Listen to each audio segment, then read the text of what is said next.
Good morning. Welcome to our Minnehaha County Commission meeting for June 24th, 2025. I am calling our meeting to order, and note for the record, we do have a quorum of commissioners. Commissioner Benega is absent today. Please silence your cell phone and stand for the pledge. I pledge allegiance to the flag of the United States of America and to the republic for which it stands, one nation under God, indivisible, with liberty and justice for all.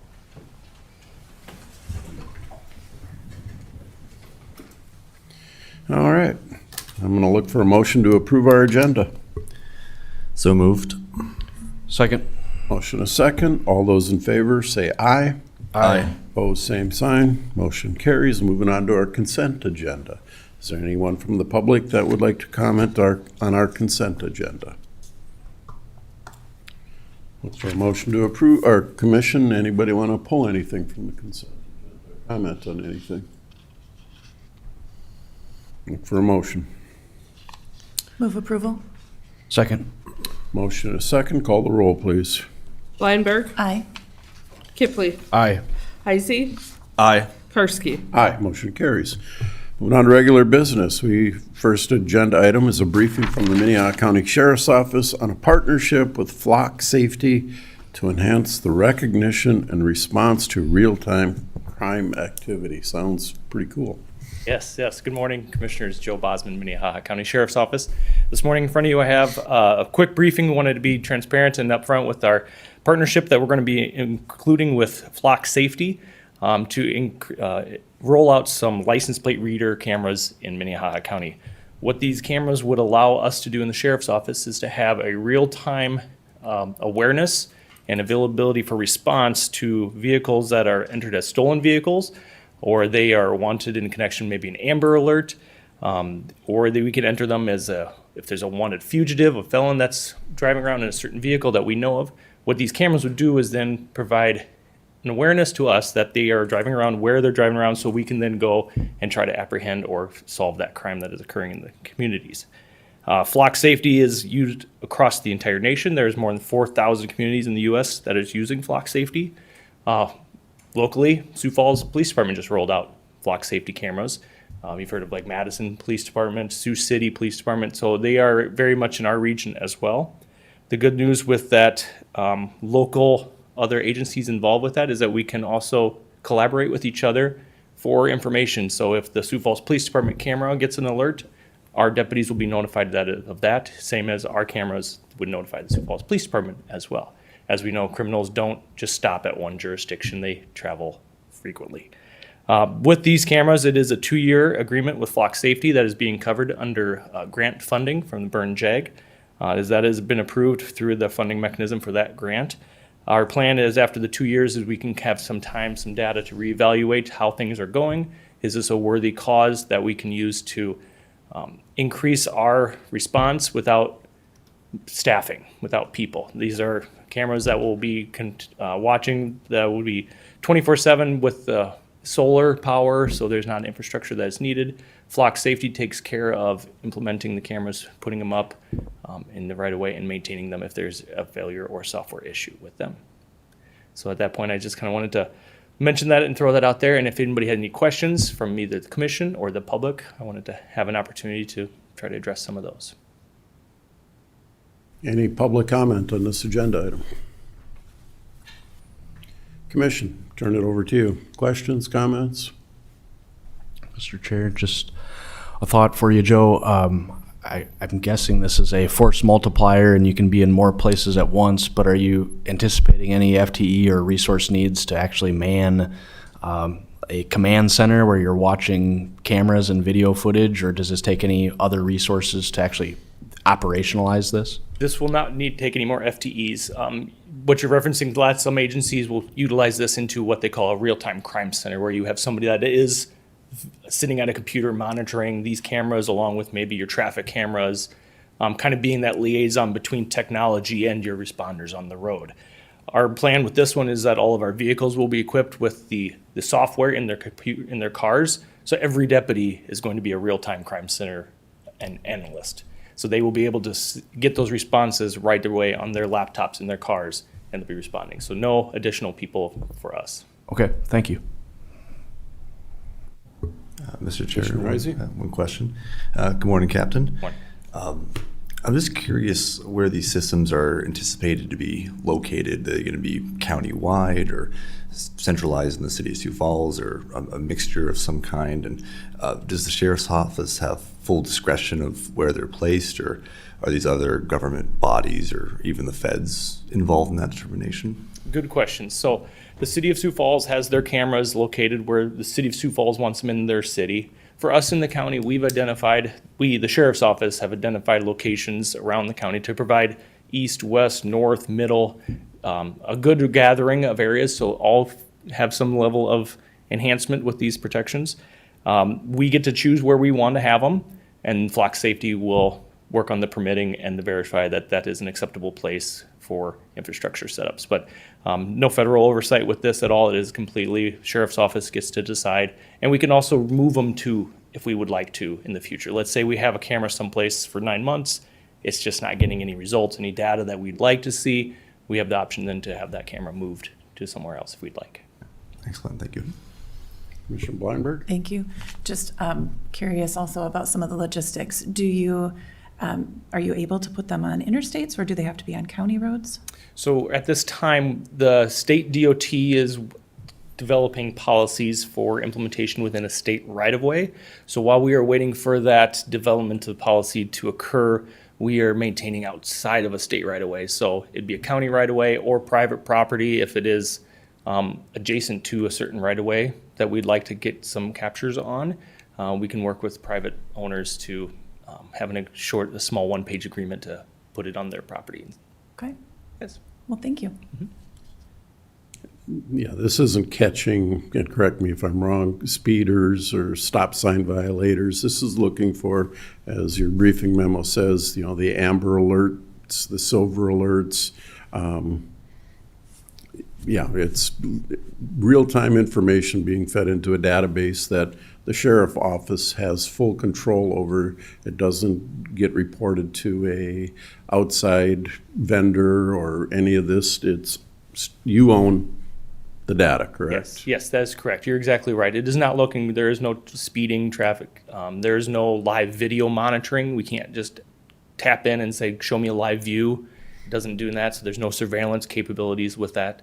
It is a snapshot, a picture of a license plate. And if it is in a stolen vehicle list, it alerts us. If it is not, it goes on to the next vehicle, doesn't even alert anything. How many vehicles can it read at per minute or per hour? Or is that data available? It's very, very quick. These cameras, they can capture vehicles up to, I think, like 85 miles an hour plus. And so multiple lanes of traffic. And these cameras are very sophisticated and light conditions, weather conditions, they're able to do it evenings and day. Impressive. I've read about these, and I, for one, am supportive of what they do. And as Commissioner Kipley said, that force multiplier, it's a great way to use technology to assist you guys with your job. So Yes. Thank you. Look for a motion. Oh, it's a briefing.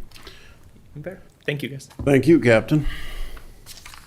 All right, consider a motion to approve and authorize the public defender to sign a renewal contract for indigent defense services between Minnehaha County and UJS for fiscal year 2025-2026. Good morning, Tracy. Good morning, Commissioners. We're looking to renew a contract for 2025-26. Back in 2021, we worked closely with the UJS to work together to establish a contract which allows us to have one authorized attorney who works full-time with the treatment courts here in Minnehaha County. We have one assigned attorney who attends each week, team meetings, works with pleas, handles violations in each of the courts here in Minnehaha County for the drug court, DUI court, mental health court, veterans court. As part of that, we received $58,604 in per year, which helps offset some of the costs for this attorney. We are just asking for authorization to renew this contract. Each participant in these programs are pre-screened by the state's attorney's office. As part of these programs, they receive services within the community.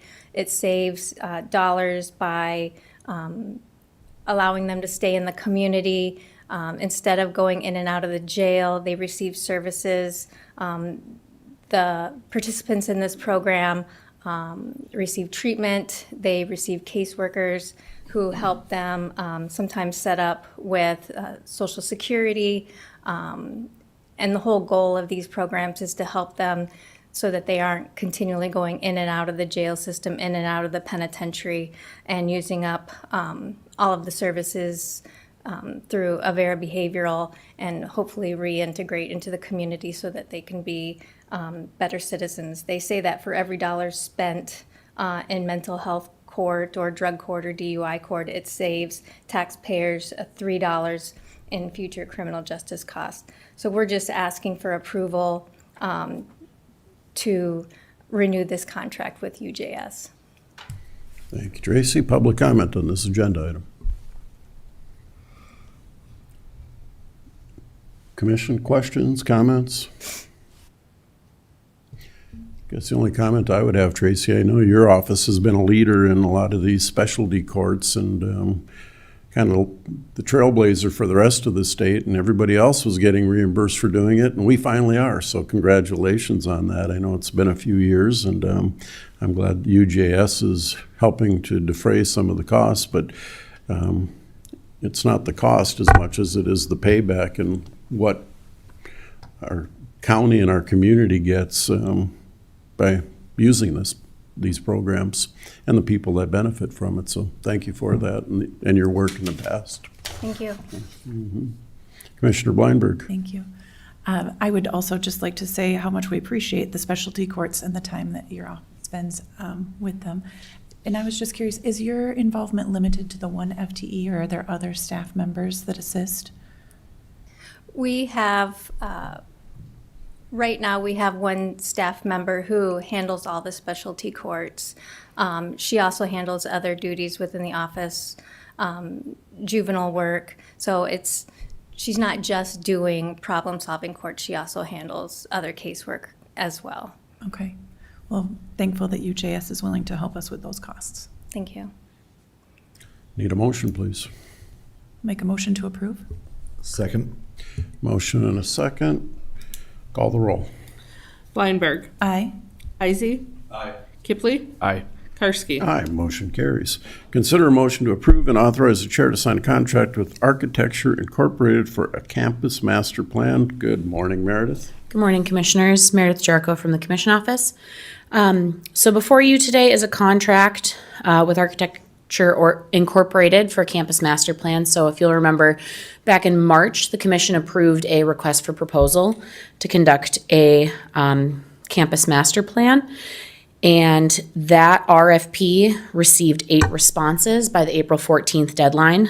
The RFP committee to review those proposals was comprised of Commissioner Benega, Mark Krenz, Director of Facilities, Susan Beeman, Finance and Budget Officer, Carrie Deaver, Human Resources Director, Carl Tones, Circuit Court Administrator, and myself. So we reviewed those 8 proposals and made the decision to invite 3 of the firms to interview with the committee.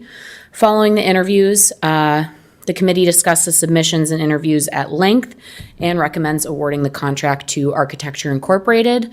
And that proposal was in partnership with Tiger Group and HDR. So their response to the RFP reflected an understanding of the entire project scope, as well as the need for both short-term and long-term campus planning needs. The work experience was extensive, especially specifically for city and county governments, which was important to the selection committee, and in city and county governments of various sizes across the country in many different communities. So Their proposal also emphasized communication throughout the process, including monthly meetings with the county's master planning committee, scheduled updates to the building committee as they work through the process, project stakeholder meetings, and community engagement meetings. So included is the contract for an amount of $200,000, which is inclusive of all costs and is within the amount budgeted by the county for the campus master planning process. If approved, we would start as soon as possible with a completion goal of March 2026. And Andrew from Architecture Incorporated is also here if you have any questions for him. All right, public comment on this agenda item. Commission, comments, questions? Commissioner Kipley?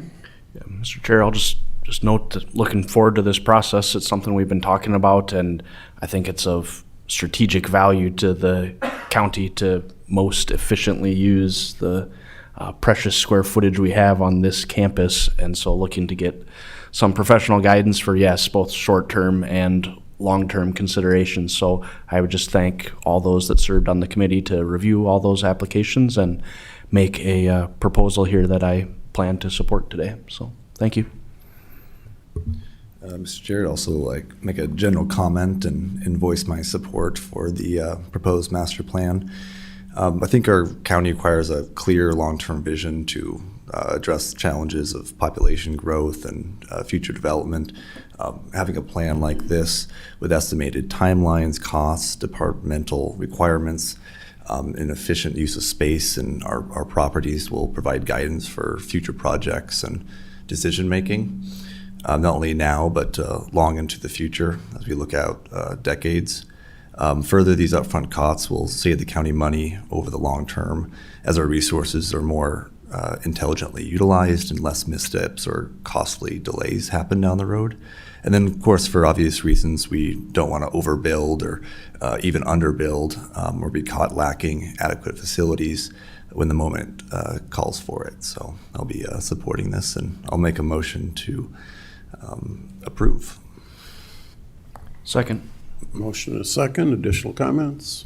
Commissioner Bleinberg? Wanted to mention that also, yes, to my colleagues' comments, but also in my time that I've been on the JJC building project, being able to work with ARC Inc., I'm not surprised that they rose to the top of our 8 application or proposals, and I'm looking forward to getting started with them. They're great professionals to work with.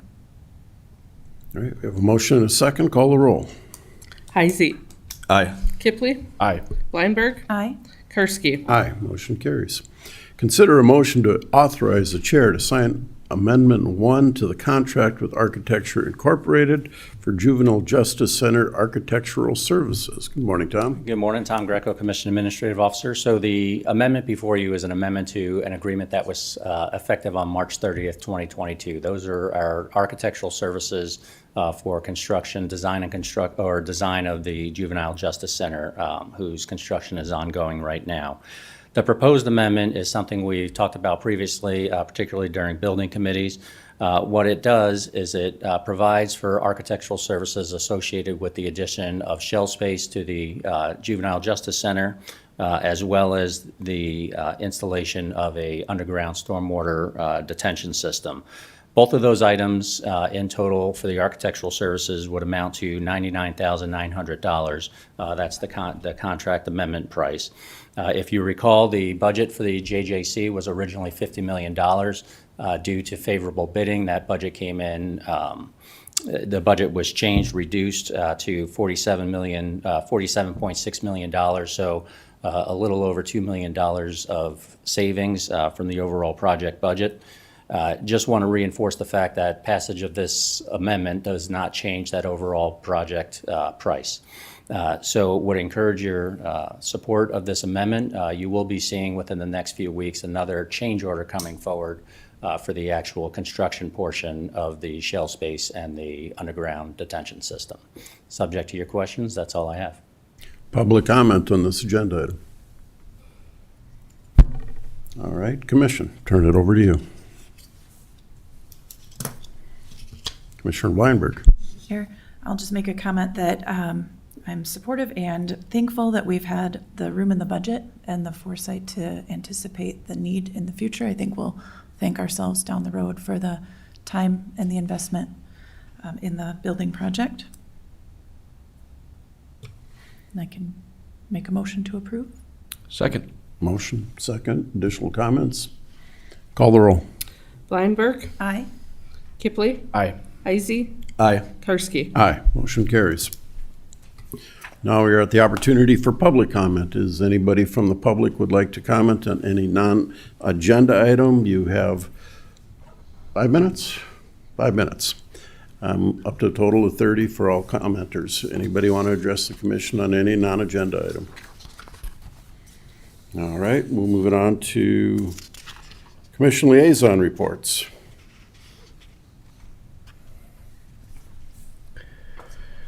Mr. Chair, I can lead us off with just a quick update from planning and zoning. I was unable to attend the last night's planning and zoning meeting. We had a county meeting and a joint meeting with Del Rapids, but all of us have a joint meeting with the city of Sioux Falls. So just a reminder to my colleagues, we've got, I think there's a couple items on the agenda with the city council for Sioux Falls at 5 o'clock today. Correct. We have this meeting, a budget meeting immediately after, and then a joint meeting at 5 o'clock. Full day of meetings. All right. Tomorrow I have a Link board meeting, bi-monthly board meeting with the Link, and I'll also be at the Chamber of Commerce's monthly board meeting. I think that's all I've got coming up. More information on that next week. Commissioner Blindberg. Thank you. Budget meetings are the only thing unusual in my calendar coming up, but I also wanted to report that the Juvenile Justice Collaborative met last week for our quarterly meeting, and we had excellent presentations, one from our own Tom Greco on the Juvenile Justice Center building project, and also from the State's Attorney Office, Carol James gave a presentation on juvenile law that was very educational also. Okay. Non-action commission discussion. All right. No exec session, right? No, okay. So I would look for a motion to adjourn. So moved. Second. Motion and a second. All those in favor say aye. Aye. Opposed, same sign. Motion carries. We are adjourned. Budget meeting scheduled to begin at 10 a.m.